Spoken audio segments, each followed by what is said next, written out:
Welcome to Club Moss. And the question on the table is it edible?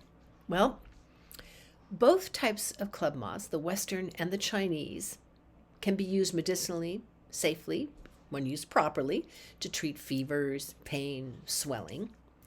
The Western variety is Lycopodium clavatum, and the Eastern, sometimes called Chinese club moss, is Lycopodium chensis.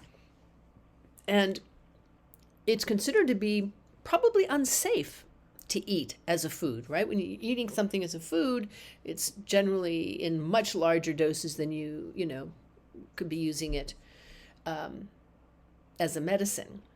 More particular as a medicine. What part are you using? All that sort of good stuff. The leaves, the spores, the stems are all used medicinally, which is kind of a spicy, bitter, warm herb. Those flavors are not food flavors as in culinary dishes. It's how they are used medicinally, and they tell you things. Spicy is going to be moving. Bitter is going to support digestive function altogether. These are generalities, but to give you an idea. And yes, it will also happen to taste bitter. The toxicity is because it contains a couple compounds, including lycopodin, which affects the nervous system in a not good way.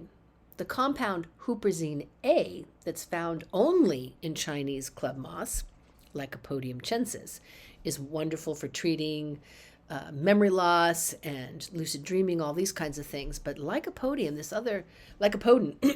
excuse me, this other compound affects nerve system, and it was actually used in World War II as an ingredient in biological warfare, because it caused problems, not because it was a happy, make you feel better sort of thing. So while to my knowledge, no poisonings have been reported, it's not used as a culinary herb.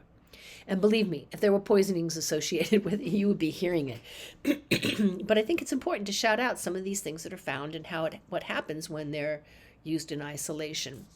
And that this actually, while so many herbs can be used in culinary dishes, this is not one of them. This is a true medicine, and it's a wonderful plant to know about. Find out more about it, because you're going to see it in supplements, especially because of this huperzine A.